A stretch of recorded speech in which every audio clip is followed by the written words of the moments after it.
guys, welcome to Schizophrenic Sundays, where basically I'm going to be talking about on my point of view, and sometimes you'll see Monty's point of view because he agreed that he'll come up here sometimes because he wants to help others also who have schizophrenia.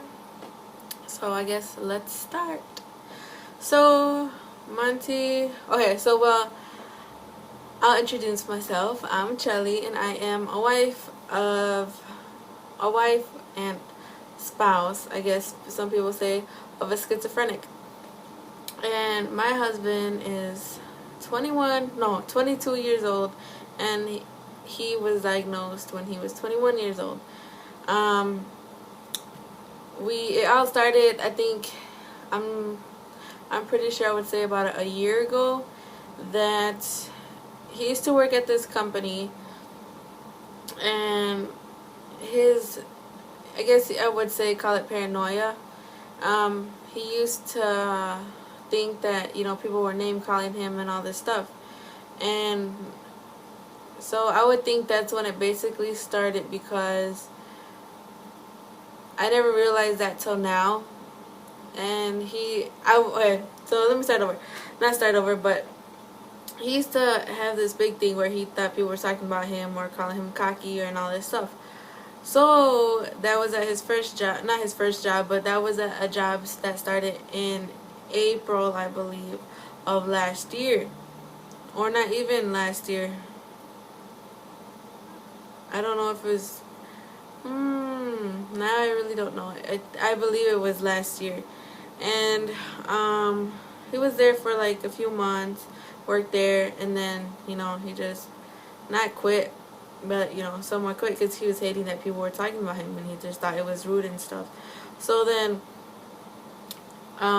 so fast forward in 2015, he started another job, and he had the same problem. He thought that people were talking about him, calling him cocky and all this stuff, and calling him like names, and they weren't. They really weren't. And so he would come home and he would be stressed about it. And I know I've heard that a lot of times stress triggers schizophrenia, and I just know that he was starting to act weird.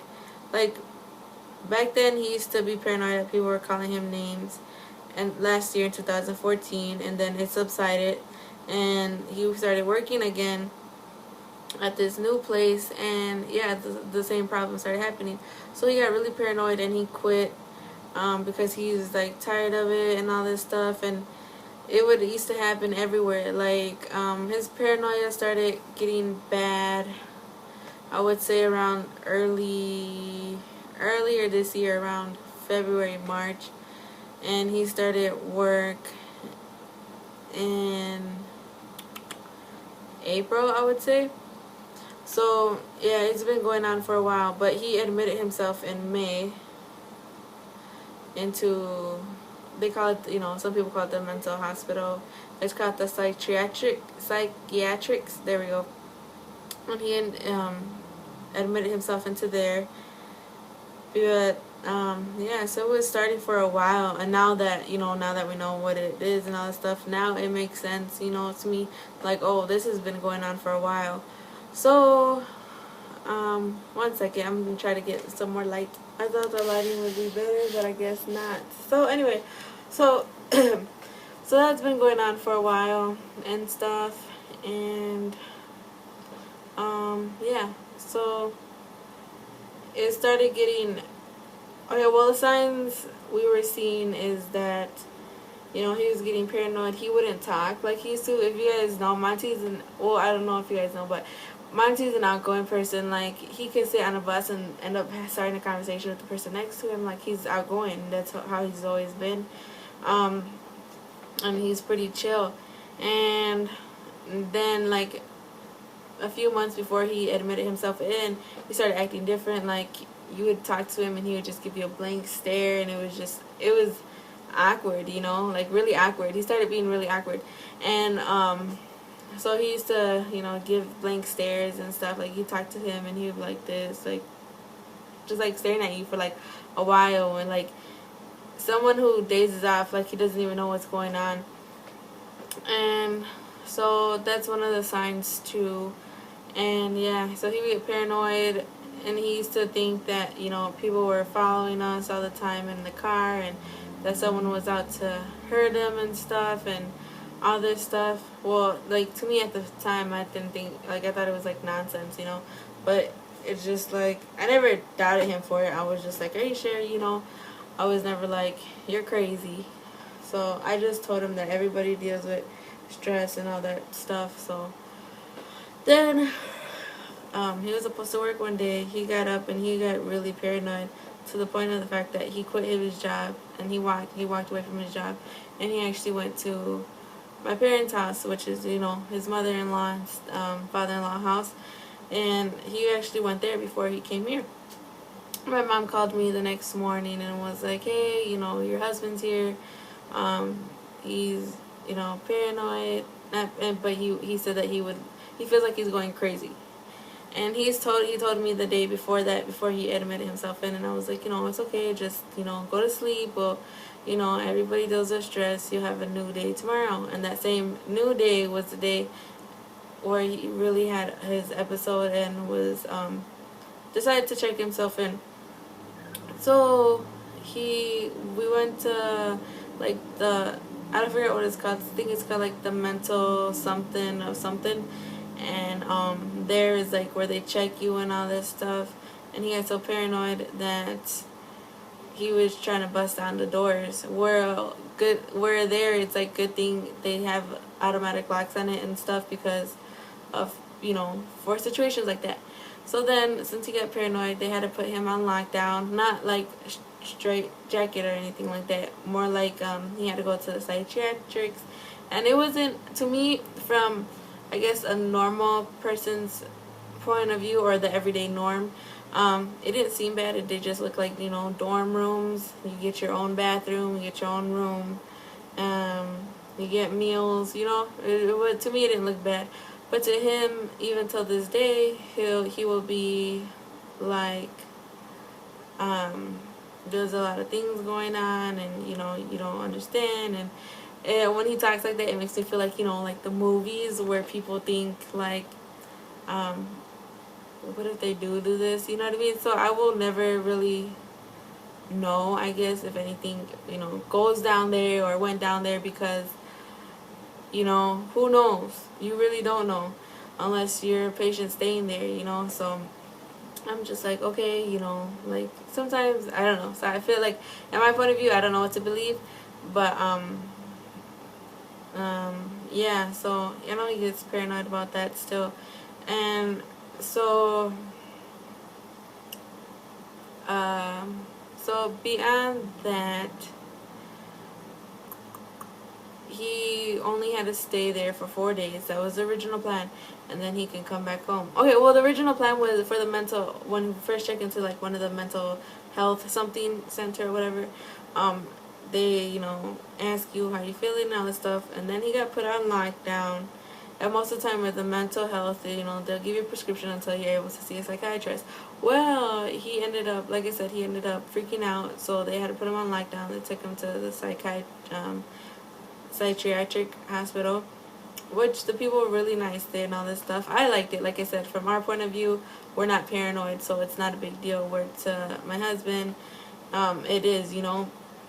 And, you know, he was, you know, chill at first. The first day he went in there, he was somewhat normal. And then, like, as more days he was in there, I think he started freaking out more. And the reason I would say that I can understand why he starts freaking out more is because if you have schizophrenia and you have all these thoughts, and then you're put into a place where I can only visit him, was it like 2 hours a day, 2.5 hours a day during the week, and then 7 hours on the weekend. So of course I spent my whole weekend there, you know. I miss my husband.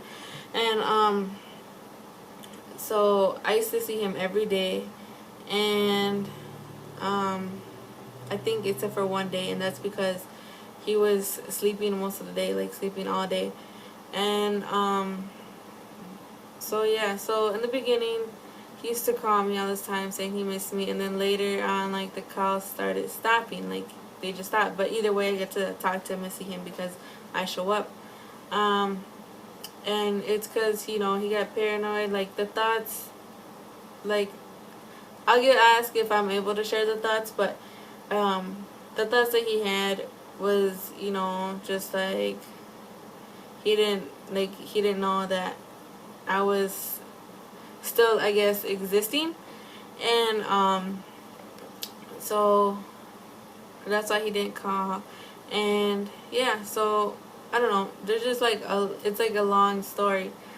So basically, it was a 4-day stay that he was supposed to stay there. But then the moment me and my cousin went to go pick him up to take him back home, he checked himself back in because he said he wasn't ready. So another 2 weeks passed, or another like week and a half passed, in total like 2 weeks, and then he was ready to come home. Even then, he was readjusting to the house and everything, and to the place. And sorry, my hair is all over the place.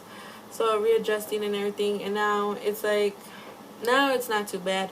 He still gets paranoid, and it's not the same, you know. I honestly don't think it will. Maybe in the future it will be the same, but you know, your relationship does change. Not in a bad, like, not in like, oh my god, I don't think he loves me kind of way.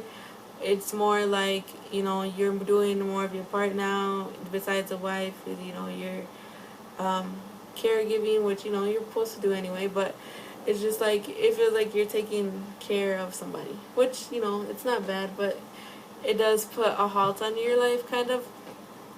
But, you know, I just want, like I told him, out of everything, no matter what happens, like, you know, that I would want him to get better first. So that's my, I guess, my mission, I would say, right now. I'm not focused on, like, I do focus on a relationship because he is my husband, but right now my main focus is like, okay, I want to help you get better. That's, I guess I would say, that's my mini achievement, or my mini goal for this year, or within a year from now, is to get him to a stable place where he's like, okay, you know. And I understand that it probably won't happen, or it probably will, but it's not going to be like how you think. Like, right now, Monty's not how he used to be. He is out there, but now he's more quiet. He's more like, he feels like people judge him, and like, you know, he still has thoughts.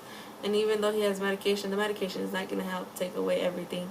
So you have to learn how to cope with it, and he's in that process right now. So it's only been a month since he's been out. So I just thought I'd tell you my little story of how this all started.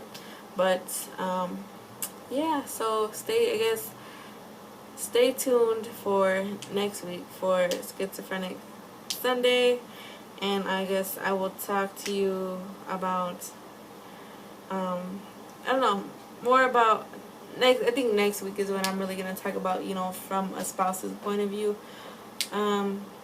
I was just telling you the story of how everything went down, and yeah, so I will share with you guys my journey through it. Not my journey, but like, you know, my part in it, and how it also, it's not a one-person journey, especially if you're married. It's more like a two-person journey. The only difference is that we're seeing things from a different point of view, where my point of view is like, you know, I have to take, you know, our relationship's going to be different. You have to take care of the other person more and all that stuff, and be aware, and like, not, I wouldn't say babysitting them, but you are caretaking them. Where in the other person's point of view, it's just like, at times they might get paranoid with you. They, like, sometimes he will even, I guess, be not confused of who I am, but he'll have his moments where he gets paranoid with me, where me and him used to be best friends and everything. So it's just like, you know, there's moments like that I will talk about next week. But thank you guys for watching. I know this video is just like, what? Like, you know, random, not random, but here and there. But like I said, not my job, but I would love to help other people, and he would love to help other people. So I guess it would be both of our views in one. So thank you guys for watching. Stay tuned for next week, and I will talk about more views on the spouse.